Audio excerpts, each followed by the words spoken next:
Hey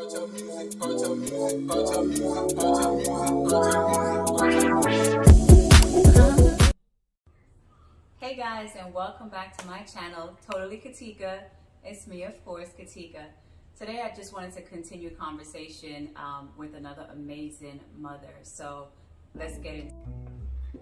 Alright guys, so I wanted to welcome my special guest, Crystal, and I just want to thank you for just joining me today and having another conversation about parenthood, just the journey of being a parent. And if you can start, just tell us a little bit about yourself, how many kids you have, and just a little bit about you. Okay, no problem. Thank you so much for having me on your platform. I'm so excited. I love to be connected to amazing moms and entrepreneurs who just all about elevating the culture. So thank you. You're welcome. Thank you. My name's Crystal Wilkinson. I'm originally from New Orleans, Louisiana, was raised in Atlanta, Georgia. I am a serial entrepreneur, coach. I'm a mom of two amazing little princesses. They're 16 and 3 years old. Awesome. Well, thank you. And I love just the way how you were an entrepreneur, and I know a little bit about your spirit and just being a parent, right? So those are two amazing journeys. Just being an entrepreneur, having kids, and trying to make all of that work. So let's start at the beginning of being a parent. How old were you when you had your daughter, and what was that first experience like? All right. When I had my daughter, I was 22, maybe 21, 22. It wasn't my first pregnancy, and I'll be transparent about that, but yes, I was 21.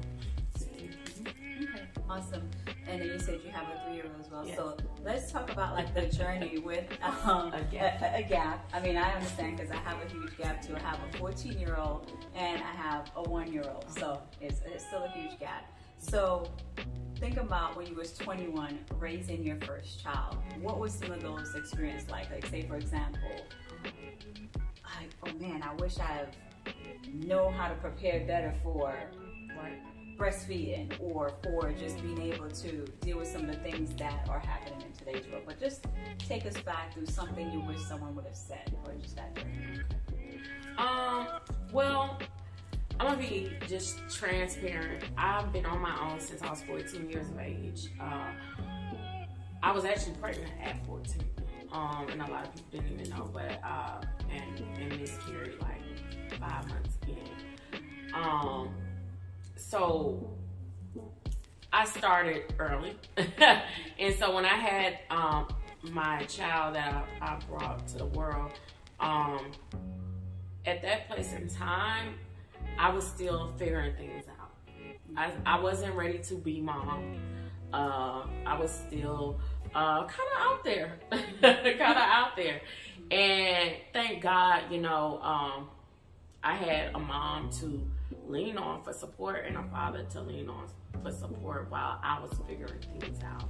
I was living a fast life at the time, so but my daughter did help slow me down and get me to reality and grow up.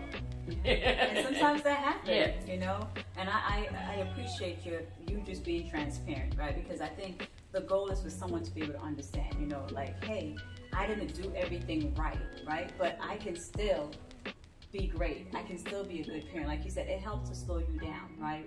We're not saying go out there and go have kids and it's going to help slow you down, because that's not necessarily the truth. But on your path, it helps you to say, okay, I need to be a mom. And the great thing is that you have resources, you have your parents there to help you, right? Yep. So with your parents there being able to help you, and you're saying also the fact that you was able to slow down, right? When you say slow down, what did that mean? You said fast, so did that mean that, okay, now I'm going to spend more time with my daughter? What did that look like? Slowing down for me was recognizing that, it's bigger than me. Period. My life is bigger than just being about my happiness, what I want, and just me alone being selfish. So that's the key word. Selfish. Because as parents, before we become parents, we have this thing that we want to do for ourselves. We only focus on me. And then when you become a parent, it shifts a little bit. You know, and sometimes it takes us a little bit longer to get there for some, sometimes it doesn't. But I again, that's a key word, because some of us, even when we become parents, we're still very selfish. And that you can still be a little selfish for yourself, to make sure that you're taking care of yourself, and so that way you can better serve and be a great parent. But it's in a way that you know that there's something greater, that you are responsible for a life, right? So what were some of the things you did with your daughter as far as just spending time with her to let her know that she's loved and appreciated? All right. Well, in the earlier years, I'm gonna be honest, I didn't spend that much time. I was the mom who dumped my child off on her grandparents. I was constantly just really trying to, I guess, provide, and then I still operated in a mindset where, I guess, immaturity. I was still trying to have a great time. For a little bit, I still was trying to hold on to having a good time and forget about being a mom. So in the beginning stages, I'll be totally transparent. In the first few years, I was still like one of those young parents who were dumping off the child on the grandparents and didn't make my child a priority. After a few years of just seeing her get a little bit closer, I was like, you know what? I gotta make my child a priority. And so how I did things was start having her everywhere with me. Yeah. She was with me everywhere. And that's just how it started off. I got into little activities, but I honestly wasn't the mommy's mom. Okay. And that could have been from, my upbringing. I had a mom who was there all the time. She was an educator. She loved on me. But it was a little bit different. It's a little different. Yeah, and I like that transparency, because sometimes that relationship with our parents impact the relationship with our kids in either one or two ways. It could be, I'm going to do this better or different, or sometimes it's like, I'm going to do the opposite, right?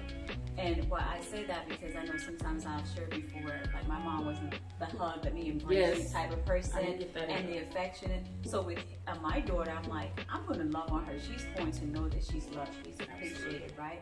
And create a bond. And I know, like, my grandmother kind of gave that bond with myself, right? So now that your parents was kind of raising or helping to raise your daughter, do you think that impacted your relationship with your oldest, or do you still was able to connect with her and have a great bond in her relationship? It absolutely did impact me and my oldest daughter's relationship.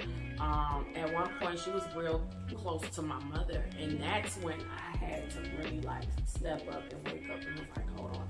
I started feeling like we were sisters at one point, even though she's a little girl. But it was to the point where, my mother, I'm being the grandmother and stepping up in a place that I was lacking, basically she was mommy and me and my daughter. And I dealt with that. I went with that for a few years. And then something woke me up and was like, hold on, Crystal, you're a mom. Get in your mom's shoes. Take responsibility of the little being that you brought in this world, and you need to build a real relationship and be more responsible with her. So you're right. I did. I started having resentment a little bit towards my mom because of that, but she was doing the rightful thing, I guess any grandparent would do. You're right. Yeah, absolutely. So, and again, so when you look at that first experience, right, how does that change for your baby now that's 3? What are you doing differently? Now, of course, this is a different Crystal, a different mindset, a different time, a different, child's father, co-parentship, all that, and I'm now taking the role of a mom. And sometimes, I hate to say it takes learning from the first child to be a better mom for the second child. I don't know if you agree with me on that, but I learned a lot with my first daughter. And like you said, sometimes you see things and you're like, you know what, I vow not to do that again, or I vow not to be like that. Right. I agree. agree. I mean, and I'm still at the learning stage with this first little young one here, but I think, I don't know, maybe our first child is kind of like, not our test kid. I was gonna say the tester.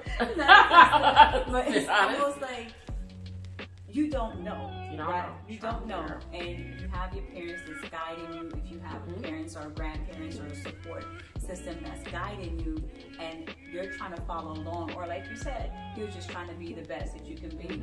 I'll say for me, I was too busy trying to do everything else that I missed. That I think in some instance it's kind of like you overcompensate, right? So it's just kind of really finding that balance. And I think one of the things they said before is like with parenting, you can just do the best that you can with what you have at that time, right? And kind of using your resources as your parents and say, hey, my mom was doing this, and I'm looking, and I see this relationship, this bond that is being created, and it can change your relationship with your daughter over time. And you want her to be willing to come and have conversation with you and have that relationship. Like, that's my mom, it's my best friend, even though we may not be best friend, but on that level where she can come and feel comfortable talking to you, right? And you said you have, the 16-year-old. Is she comfortable coming to talk with you? Like, let's just talk about like today's world with the things that they're dealing with, and how do you make her feel comfortable? Well, it's great you asked that, because at first, my goal in being a mom was to be the complete opposite of what I had as a mom. I felt like a lot of things that I experienced back then, I blamed my parents. So when I had my first child, I was trying to be everything that my parents wasn't. And with that being said, I like to give my child a lot of room and things like that, because in the early years I was real sheltered. I had a mom who was very like stern and a perfectionist. She's a teacher. My dad originally was a preacher, and then he was a football player. He was all different things. And so I did come from a structured household, and it was kind of like overly structured because I was the only child there. And so when I had the first child, I vowed to be completely different, because I didn't want her to be pushed out there like how I felt I was pushed out there. I didn't want resentment caused. So my parenting style was a little different. But then when I started seeing that my daughter was just really a different type of child, you never understand, like, your child may not be like how you were. Yeah. So then I started seeing that, and I'm like, hold on, I got to do a different style. And when I did a different style, I'm going to be honest, she kind of closed up and was fearful of me, because I was so direct and so aggressively open and things. Sometimes you feel like what you lack in giving a child, it doesn't always work that way. Right? Yeah. So now, bringing up the speed, is my daughter all the way open with me, can come to me about anything? Not all the way. I think she's in a stage deep, and I'm just gonna be real, I think these kids are a little bit more, I don't know if I want to say spiffy or entitled and spiffy, because they got so much access that it kind of gives them an ego.